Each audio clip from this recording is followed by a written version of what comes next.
Tax बचाने का हो टेंशन या फिर पेचीदे टैक्स नियमों की उलझन, अटका हो रिफंड या फिर मुश्किल में फंसा हो आपका रिटर्न, हर मुश्किल सवाल का आसान जवाब है टैक्स गुरु, जहां आप न सिर्फ अपना टैक्स बचाते हैं बल्कि हम टैक्स की उलझनों को सुलझाने के गुर भी आपको सिखाते हैं। नमस्कार, मैं हूं लक्ष्मण रॉय और आपके सवालों का जवाब देने के लिए इस बार हमारे टैक्स एक्सपर्ट हैं गौरी चड्ढा। गौरी, आपका स्वागत है टैक्स गुरु में। इससे पहले कि गौरी से आपके सवालों का जवाब लूं, सबसे पहले दर्शकों को बता दूं कि इस बार क्या खास रहने वाला है हमारे इस टैक्स गुरु में। इनकम टैक्स डिपार्टमेंट ने जारी किया नया इनकम टैक्स रिटर्न फॉर्म। आपको देनी होगी कौन कौन सी नई जानकारी और कौन सा फॉर्म आपके लिए है सही। अब आप नहीं छुपा सकेंगे बड़ा ट्रांजैक्शन, क्योंकि नए रूप में आ चुका है फॉर्म 26AS। और लॉकडाउन की वजह से वेंडर को देरी से डिलीवर हुआ है सामान, तो कब तक क्लेम कर पाएंगे इनपुट टैक्स क्रेडिट। इन सारे मुद्दों पर हम बातचीत करेंगे, लेकिन सबसे महत्वपूर्ण मुद्दा इनकम टैक्स डिपार्टमेंट की ओर से जारी किया गया नया इनकम टैक्स रिटर्न फॉर्म। इस हर बार की तरह इस बार भी इनकम टैक्स रिटर्न फॉर्म 7 तरह के जारी किए गए हैं, लेकिन इस बार कई सारी नई जानकारियां आपको देनी होंगी। गौरी, सबसे पहले तो हमारे दर्शकों को यह बताएं कि कौन सा फॉर्म किन के लिए सही है और इस बार इनकम टैक्स रिटर्न फॉर्म में क्या नई नई जानकारी देनी होगी। आपको कुछ एडिशनल जानकारी देनी होगी, यानी कि अगर आपने अपने करंट अकाउंट में एक या एक से ज्यादा जितने भी करंट अकाउंट हैं 1 करोड़ से ज्यादा डिपॉजिट करा है तो आपको उसकी जानकारी इनकम टैक्स रिटर्न में देनी होगी। दूसरी, अगर आपने 2 लाख से ज्यादा किसी फॉरेन टूर पे खर्चा है अपने लिए या किसी और के लिए, उसकी जानकारी भी आपको देनी होगी। और साथ ही अगर आपका 1 लाख से ज्यादा का बिजली का बिल है तो उसकी जानकारी आपको रिटर्न में देनी होगी। इसके अलावा जो बड़ा बदलाव करा गया है वो ये है, जो हम एक्सपेक्ट कर रहे थे, क्योंकि बहुत लोग ये सवाल पूछ रहे थे कि अब जो 1 अप्रैल और 30 जून के बीच में हमने इन्वेस्टमेंट्स करी हैं, डिडक्शंस के लिए हमने इन्वेस्टमेंट्स करी हैं, उसकी जानकारी हम कैसे सरकार को देंगे, क्या हम उनको दोनों साल में ले सकते हैं, ऐसे कुछ सवाल आ रहे थे। इसके लिए सरकार ने इनकम टैक्स फॉर्म्स में एक अलग कॉलम बनाया है जहां पे आपको अलग से दिखाना होगा कि आपने 1 अप्रैल से 30 जून के बीच में जो इन्वेस्टमेंट करी है और आप उसको इस साल में लेना चाहते हैं, वो आपको अलग से दिखाना होगा। तो देखिए, वैसे जो ITR 1 to 7 है उसमें से हम 1 to 4 की बात कर लेते हैं, क्योंकि 1 to 4 सबसे कॉमन हमारे टैक्स पेयर्स के लिए सबसे कॉमन रिटर्न्स होंगी। अब इसमें वैसे तो बहुत सारी चीज़ें देखनी होती हैं कि कौन कौन सा रिटर्न भर सकता है, बट ब्रीफ में मैं बता देती हूँ कि ITR 1 सिर्फ वो लोग भर सकते हैं जिनकी सैलरी से इनकम है, इनकम फ्रॉम अदर सोर्सेज है और 1 हाउस प्रॉपर्टी है और वो जॉइंट नहीं होनी चाहिए और उनकी इनकम 50 लाख के विद इन होनी चाहिए। जो ITR 2 होती है वो लोग भरते हैं जिनकी बिजनेस से कोई इनकम नहीं है, यानी कि आप समझ लीजिए जो ITR 1 नहीं भर सकते और उनकी कैपिटल गेन इनकम है या कोई और इनकम है तो वो ITR 2 में आ जाते हैं। ITR 3 वो लोग भरते हैं जिनकी बिजनेस इनकम होती है और ITR 4 प्रिजम्पटिव के लिए सेक्शन बना है, जो 44AD, 44AE और 44ADA में हम लोग रिटर्न भरते हैं। तो मुझे लगता है कि ये काफ़ी महत्वपूर्ण जानकारी है, लेकिन एक जो सबसे अहम बात उन्होंने बताया गौरी ने, जिसका हर टैक्स पेयर्स को ख्याल रखना चाहिए कि अगर आप अप्रैल मई जून में कोई निवेश करते हैं और अगर आप चाहते हैं कि पिछले कारोबारी साल में ही इसकी गिनती की जाए, तो आपको ये अलग से फॉर्म में एक कॉलम दिया हुआ, वहाँ आपको इसकी जानकारी देनी होगी। चलिए, इनकम टैक्स रिटर्न फॉर्म भरते वक्त इन सारी बातों का आप खास ख्याल रखें।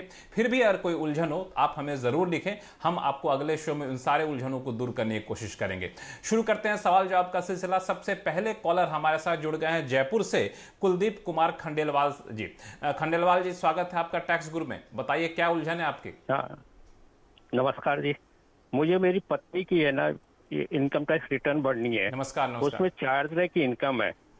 एक तो उनका इंश्योरेंस कमीशन आता है, जो रिन्यूअल कमीशन है वो करीब 10,000 के करीब ही आता है।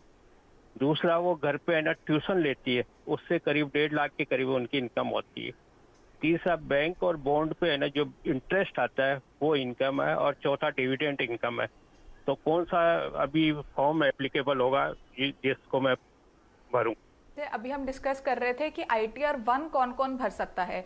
तो ITR 1 वो लोग नहीं भर सकते जिनकी कोई बिजनेस प्रोफेशन से इनकम है। तो आपको क्योंकि कमीशन से इनकम भी आ रही है, ट्यूशन फीस भी आ रही है, तो आप ITR 1 नहीं भर पाएंगे। अब आपको ITR 3 भरनी होगी और उसमें आपको छोटा सा PNL और बैलेंस शीट बना के कि सारी जानकारी दिखानी होगी। आपकी जितनी आपने सोर्सेज ऑफ इनकम बताई उन सबके लिए अलग अलग कॉलम आपको ITR 3 में मिल जाएगा।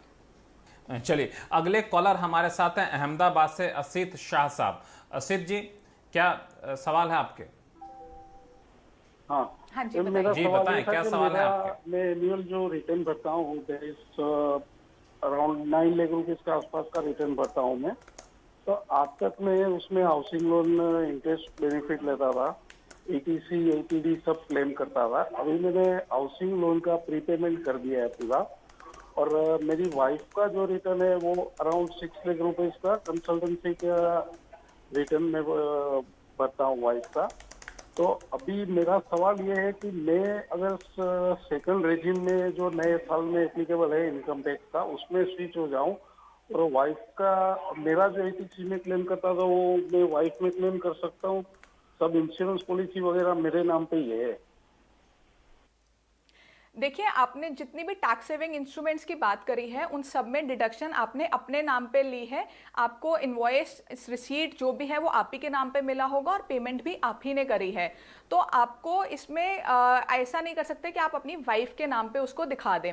आपको अगर अपनी वाइफ के नाम पे दिखाना है तो आपको हर जगह उनका नाम दिखाना होगा, वहाँ पे जाके चेंजेस कराने होंगे कि अब इसकी पॉलिसी की जो जाएगी रिटर्न वो इन्हीं के नाम पे जाएगी, डिडक्शन ये लेंगी, आप नहीं लेंगे। तो आपको ये चेंजेस कराने होंगे। जब तक आप ये चेंजेस नहीं करा लेते आप इनको अपनी वाइफ के नाम पे नहीं दिखा सकते, आपको अपने ही नाम पे दिखाना होगा। तो इसी हिसाब से आप अपनी टैक्स रिजीम भी अभी चूज करेंगे। अगर आप चेंजेस करा लेते हैं तो बिल्कुल अपनी वाइफ के नाम पे दिखा दीजिएगा। चलिए, उम्मीद करते हैं कि असीत साहब के सवालों का जवाब मिल गया होगा। अगला सवाल हमारे पास ईमेल के जरिए आया है अश्विनी जी का। ये जानना चाहते हैं कि डेंटल ट्रीटमेंट यानी फिर दांतों के इलाज पर जो खर्च हुआ है क्या उस पर हम किसी तरह की छूट ले सकते हैं टैक्स में क्या? जी बिल्कुल। देखिए, सेक्शन 80D कहता है कि अगर कोई सीनियर सिटीजन है और उसके पास इंश्योरेंस पॉलिसी नहीं है तो वो जो भी अपना खर्चा करता है अपने हेल्थ के ऊपर, अपने इलाज के ऊपर, वो 50,000 तक का क्लेम कर सकता है सेक्शन 80D में। तो अगर ये सीनियर सिटीजन है, कोई इंश्योरेंस पॉलिसी नहीं है, तो 50,000 तक का जो डेंटल ट्रीटमेंट पे खर्चा हुआ है वो 80D में क्लेम कर पाएंगे। मतलब दो शर्तें होनी चाहिए, आपको सीनियर सिटीजन होना होगा या फिर आपके पास कोई दूसरा इंश्योरेंस पॉलिसी नहीं होना होगा। तो अश्विनी जी इसका ख्याल रखिएगा। अगले कॉलर हमारे साथ हैं हिमाचल प्रदेश के मंडी से सुशील कुमार सहगल जी। सहगल साहब, क्या सवाल है आपके? नमस्कार सर। सर, मेरे एक मित्र ने 35,000 रुपए जमा किया चलान के द्वारा पंजाब नेशनल बैंक मंडी में। तो चलान में असेसमेंट ईयर में 2020-21 के बजाय उन्होंने 2019-20 लिख दिया गलती से। तो अब हमें जब 26 देखा हमने तो उसमें वो प्रविष्टि नहीं पाई गई। तो क्या अब हम उसको कोविड-19 की वजह से जो चेंज हो गया सिस्टम, जो आगे एक्सटेंड कर दिया डेट उन्होंने, तो क्या मैं उसको रिवाइज कर सकता हूँ 19-20 वाली रिटर्न को, जो कि प्रोसेस हो चुकी है पहले? देखिए, जहाँ तक बात है आपकी चालान की, तो यहाँ पे आपको अपना चालान रिवाइज कराना होगा। आपके चालान में गलती हुई है, असेसमेंट ईयर गलत डल गया है। तो जब आपने चालान भरा था उसको विदिन 7 डेज आप आसानी से बैंक से जाके चेंज करा सकते थे। अब वो 7 दिन मैं मान के चल रही हूँ निकल ही चुके होंगे। तो अब आपको अपने असेसिंग ऑफिसर को कॉन्टैक्ट करना होगा। यूजुअली हम कहते हैं कि खुद डिपार्टमेंट जाएं, असेसिंग ऑफिसर से मिलें और उनको बताएं कि ऐसी ऐसी दिक्कत हुई है, तो वो करेक्ट कर देंगे, क्योंकि इसके राइट्स आपके असेसिंग ऑफिसर के पास ही हैं। तो अब आप उनको मेल से कांटेक्ट करिए, क्योंकि अभी डिपार्टमेंट जाना ठीक नहीं होगा। तो आपको उनका ईमेल आईडी ऑनलाइन मिल जाएगा। आप उनको ईमेल लिखिए, साथ में अटैचमेंट में अपना चालान आप दिखा दीजिए, साथ में रिटर्न भी दिखा सकते हैं तो रिटर्न भी अटैच कर दीजिए, ताकि वो उसको करेक्ट करके आपका सही चालान आपके सही असेसमेंट ईयर में दिखा दें। चलिए, हमारे पास कई सारे सवाल आ रहे हैं, लेकिन फिलहाल वक्त हो चुका है एक छोटे से ब्रेक का। ब्रेक के बाद आपको बताएंगे कि नए फॉर्म 26AS का, जिसके तहत आपको हर ट्रांजैक्शन की देनी होगी जानकारी। लौटते हैं छोटे से ब्रेक के बाद। ब्रेक के बाद एक बार फिर से आपका स्वागत है। लोगों के सवाल लें और गौरी के जवाब लें। इससे पहले एक महत्वपूर्ण जानकारी आपको बता दूं कि अगर आप कोई ट्रांजैक्शन छिपाते हैं इनकम टैक्स डिपार्टमेंट से, तो अब ये कच्चा चिट्ठा खुलने वाला है, क्योंकि फॉर्म 26AS में महत्वपूर्ण बदलाव किए गए हैं। अब तक इसमें रिफंड, TDS, TCS जैसी जानकारी होती थी, लेकिन अब इसमें कई सारे ट्रांजैक्शन की भी जानकारी दी जाएगी। गौरी, बताइए इस फॉर्म में क्या महत्वपूर्ण बदलाव किए गए हैं? देखिए इसमें लक्ष्मण सबसे पहले तो इस फॉर्म का जो नाम है वो ही बदल दिया गया है। पहले से एनुअल टैक्स फॉर्म कहते थे, अब एनुअल इंफॉर्मेशन फॉर्म कहेंगे। इस नाम से ही आप समझ पाएंगे कि इसमें अब बहुत सारी और जानकारी मिलेगी आपको। देखिए अभी तक क्या होता था, जैसे आपने अभी बोला कि इसमें TDS, TCS, refund, AIR transactions ऐसी कुछ जानकारी मिलती थी, लेकिन अब आपको सारी फाइनेंशियल ट्रांजैक्शंस की जानकारी इसमें मिलेगी। यानी कि आपने कोई शेयर्स खरीदे, म्यूचुअल फंड्स खरीदे, आपने कोई प्रॉपर्टीज खरीदी, बेची, या आपकी कोई प्रोसीडिंग चल रही थी वो कंप्लीट हो गई या वो ऑनगोइंग भी है, उन सब की जानकारी आपको 26 AS में अब मिलेगी। यानी कि अब आप जो लोग कहते थे कि हमने गलती से इंफॉर्मेशन रिटर्न में नहीं दिखाई या हम भूल गए या जान के नहीं दिखाते थे, इन सब का अब वो सहारा नहीं ले सकते। जितनी इंफॉर्मेशन 26 AS में आ गई वो तो उनको वैसे ही दिखानी पड़ेगी, तो उसमें से कुछ भी छूटेगा नहीं और सही जानकारी सरकार के पास पहुंचेगी। इससे सरकार को भी आसानी होगी टैक्स इवेडर्स को पकड़ने के लिए, और जो टैक्स इवेडर्स हैं या जो एसएससीज हैं उनको भी अपनी रिटर्न भरने में बहुत आसानी होगी। मुझे लगता है दो चीज़ें, अगर किसी ने अनजाने में कोई ट्रांजैक्शन बताना भूल गया तो ये फॉर्म जो है IS वो बताएगा कि ये आपकी जानकारी थी जो आप बताना भूल गए। और दूसरा, कोई अगर जानबूझकर जानकारी छुपाना चाहता है तो वो भी जानकारी नहीं छुपा पाएगा। तो काफ़ी महत्वपूर्ण फॉर्म है। इसकी जानकारी जो इस फॉर्म में है इसको बिल्कुल बारीकी से आप जरूर ध्यान दीजिएगा जब फॉर्म आपके पास आए तो। अगले कॉलर हमारे पास हैं उत्तर प्रदेश के बहराइच से योगेश मोहन श्रीवास्तव जी। योगेश मोहन जी, क्या सवाल है आपके?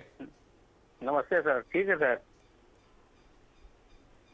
नमस्ते सर। नमस्ते जी, सवाल क्या है आपके? हाँ, सवाल है सर कि हमारा एक फर्म है, उसकी एक बिल्डिंग जो 71-72 में बनी है उसके बाद से बंद हो गई है, और उस बिल्डिंग को हम बेचना चाह रहे हैं, तो क्या उस पर कैपिटल गेन हमको देना होगा? अगर देना है तो कितने % देना होगा? ठीक है, देखिए आपकी जो फर्म है आप कह रहे हैं वो बंद है, इसका मतलब या तो वो वाइंड अप हो चुकी है। देखिए अगर वाइंड अप हो चुकी है तो जब फर्म वाइंड अप हुई होगी तो आपने उस प्रॉपर्टी को पार्टनर्स, एक पार्टनर या सारे पार्टनर्स में एक रेशियो में बांटा होगा, तो अब ये प्रॉपर्टी उनके नाम पे है। तो जब आप उसको बेचेंगे तो पहले तो आप इसको 2000 और 2001 का इंडेक्स फेयर मार्केट वैल्यू पे लेंगे, उसके बाद इस साल का इंडेक्स वैल्यू लेंगे, इंडेक्सेशन करके जो वैल्यू आएगी उससे आप कैपिटल गेन टैक्स निकालेंगे। अगर आपकी जो फर्म है वो बंद है से आपका मतलब है कि फर्म में ज्यादा ट्रांजैक्शंस नहीं है लेकिन फर्म अभी चल रही है, तो ये प्रॉपर्टी अभी फर्म के ही नाम पे होगी, ऐसा मैं मान के चल रही हूँ। तो जो कैपिटल गेन टैक्स है वो फर्म के हैंड्स में टैक्सेबल होगा और फर्म को उस पर टैक्स देना होगा। चलिए, इनकम टैक्स से जुड़े हुए कई सारे सवाल अभी भी हमारे पास आ रहे हैं, लेकिन अब फिलहाल बारी है GST से जुड़े सवालों का जवाब देने का।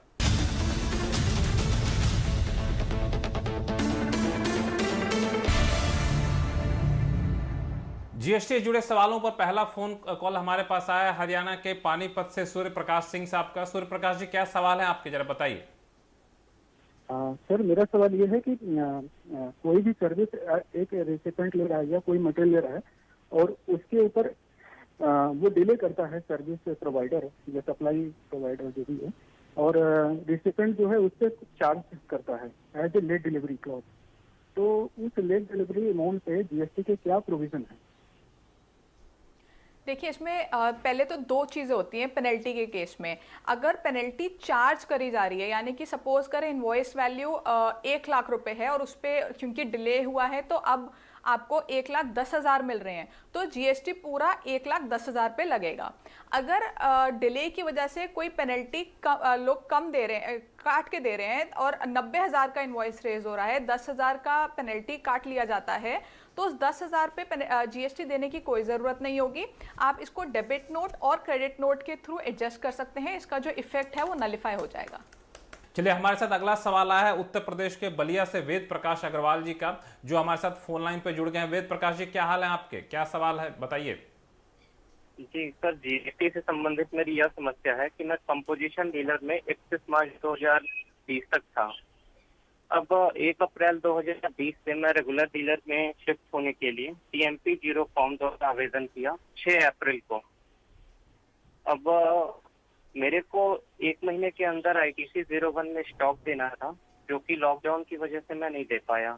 अब ऐसी सूरत में मैं अपने स्टॉक पे ITC कैसे क्लेम करूं? देखिए यहाँ पे वैसे तो जो लास्ट डेट है वो बढ़ चुकी थी, 30 जून हो चुकी थी। इसका नोटिफिकेशन नंबर 35/2020 जो 3 अप्रैल को आया था, ये नोटिफिकेशन नंबर है। लेकिन यहाँ पे छोटी सी चीज़ ये है कि आपने जो फॉर्म कॉम्पोजिशन से ऑप्ट आउट करने के लिए भरा है वो भी आपने इसी समय में भरा है, और उसका जो क्रेडिट लेने का जो फॉर्म होता है वो विदिन 30 डेज आपको भरना होता है। लेकिन आप एक बार डिपार्टमेंट में असेसिंग ऑफिसर से मिलिए, उनको इस नोटिफिकेशन का दिखाइए और उनको बताइए कि जो लास्ट डेट है वो बढ़ चुकी है, 30 जून हो चुकी है, तो अब वो उसको अलाउ कर दें ताकि आप इनपुट ले पाएँ। चलिए फिलहाल वक्त है छोटे से ब्रेक का। ब्रेक के बाद बताएंगे कि लॉकडाउन की वजह से देरी से डिलीवर हुआ है सामान, तो इनपुट टैक्स क्रेडिट का कब तक ले पाएंगे फायदा। लौटते हैं छोटे से ब्रेक के बाद। फिर से आपका स्वागत है टैक्स गुरु में। हम बातचीत कर रहे हैं जीएसटी से जुड़े सवालों का जवाब देने की कोशिश कर रहे हैं, और हमारे साथ फोन लाइन पर जुड़ चुके हैं महाराष्ट्र के कोल्हापुर से कृष्ण महेश्वरी जी। कृष्ण महेश्वरी जी, क्या सवाल है आपके? नमस्कार लक्ष्मण जी, कोहली साहब नमस्कार। मेरा नाम कृष्ण महेश्वरी है, मैं कोल्हापुर में चाय का व्यवसाय करता हूँ। हमने मार्च महीने में आसाम से चाय खरीदी। सेलर ने हमको टैक्स इनवॉइस बनाकर ईमेल कर दिया और माल ट्रांसपोर्टर को कोल्हापुर भेजने के लिए डिलीवर कर दिया, जिसके आधार पर हमने उसको पेमेंट कर दिया। ये माल लॉकडाउन के चलते हमको अप्रैल महीने में मिला। मेरा सवाल ये है कि क्या हम मार्च महीने में इसका आईटीसी क्लेम कर सकते हैं? जहां तक मेरी जानकारी है, आईटीसी क्लेम करने के लिए माल की डिलीवरी एक आवश्यक शर्त है, और 30 अगस्त 2018 को एआर हरियाणा ने टेस्को मोटर एलएलपी के केस में ये रूलिंग भी दी है। उसके बाद के नियमों में अगर कुछ परिवर्तन आया है तो वो मेरी जानकारी में नहीं है, इसलिए आपसे अनुरोध है कि इस बारे में स्थिति स्पष्ट करें और अपनी राय दें। देखिए, आपको जानकारी सही है। इनपुट टैक्स क्रेडिट आप तभी बुक कर सकते हैं जब आपको माल मिल जाए। ये रूलिंग में जो है फैक्ट्स थोड़े डिफरेंट होंगे, तो आप ऐसा कर सकते हैं कि आप जो इनपुट है वो अप्रैल में बुक करें, जो आपकी बुक्स ऑफ अकाउंट्स में एंट्री होनी है वो मार्च में ही होगी। तो इस वजह से 3B1 और आपकी बुक्स ऑफ अकाउंट्स में कुछ डिफरेंस आएगा। वो डिफरेंस आप GSTR 9(9)C में दिखा देंगे कि ये डिफरेंस इस वजह से आ रहा है। मेरे हिसाब से आप जो इनपुट है उसको अभी आप अप्रैल में ही बुक करें, वो ही ज़्यादा बेटर रहेगा। चलिए, मैं उम्मीद करता हूं कृष्ण महेश्वरी जी के सवालों का जवाब मिल गया होगा। चूंकि हम लोग बातचीत कर रहे हैं जीएसटी से, तो एक महत्वपूर्ण खुशखबरी आपको बता दूं कि दरअसल हमारे पास कई सारे लोग आ रहे थे सवाल लेकर के कि हमने जीएसटी रिटर्न फाइल नहीं किया समय पर, जाने अनजाने में नहीं फाइल किया। अब आलम यह है कि जीएसटी की जितनी देनदारी थी उससे ज़्यादा देनदारी लेट फी की हो गई। उसके बाद CNBC आवाज़ ने खास मुहिम चलाई थी कि सरकार को इस बात पर कहा जाए कि आप जीएसटी लेट फी हर किसी के लिए माफ़ कर दीजिए, और ये मुहिम रंग लाई और सरकार ने कुछ ही देर पहले एक प्रेस रिलीज जारी किया और कहा कि जीएसटी लेट फी माफ़ करने पर हम विचार कर रहे हैं और जीएसटी काउंसिल की अगली बैठक में इस प्रस्ताव को लाया जाएगा। गौरी, ये कितनी बड़ी राहत होगी अगर जीएसटी लेट फी माफ़ हो जाती है तो? बिल्कुल लक्ष्मण, ये बहुत बड़ी राहत होगी सारे एसएससीज को, क्योंकि पिछले कई समय से बहुत लोग इसकी मांग कर रहे थे कि जो जीएसटी लेट फीस है वो बहुत ज़्यादा है, वो किसी कारणवश नहीं भर पाए, उनकी निल रिटर्न थी वो उन्होंने नहीं भरी, निल रिटर्न पे भी पेनल्टी लग रही है, या बीच में कुछ मिस हो गई। और कई लोगों का तो लक्ष्मण जब से जीएसटी आया है तब से ही रिटर्न नहीं भरी है, तो बहुत बड़ा अमाउंट की पेनल्टी उनके ऊपर बन रही थी। तो अब अगर सरकार इसको छोड़ देती है इस पेनल्टी को, तो ये बहुत बड़ी राहत होगी जितने भी टैक्स पेयर्स हैं उनको। वाकई गौरी, जिस तरीके से हमारे पास ट्विटर पे लोगों की मांग आ रही थी, शिकायतें आ रही थी, अगर ऐसे में सरकार कोई रियायत देती है तो बहुत बड़ी राहत होगी लाखों कारोबारियों के लिए, जिनके ऊपर जीएसटी की देनदारी तो नहीं के बराबर है, लेकिन लेट फी की देनदारी लाखों में पहुंच चुकी है। फिलहाल टैक्स गुरु में इतना ही। गौरी, आपका बहुत बहुत धन्यवाद सारे सवालों का जवाब देने के लिए। अगर हमारे दर्शकों के पास कोई भी सवाल हो, चाहे इनकम टैक्स से जुड़ा हुआ हो या फिर जीएसटी जुड़ा हुआ हो, आप हमें लिख भेजिए tax@moneycontrol.com पर। हाँ, अपने सवाल के साथ अपना मोबाइल नंबर और अपना नाम लिखना ना भूलें। फिलहाल टैक्स गुरु में इतना ही। नमस्कार।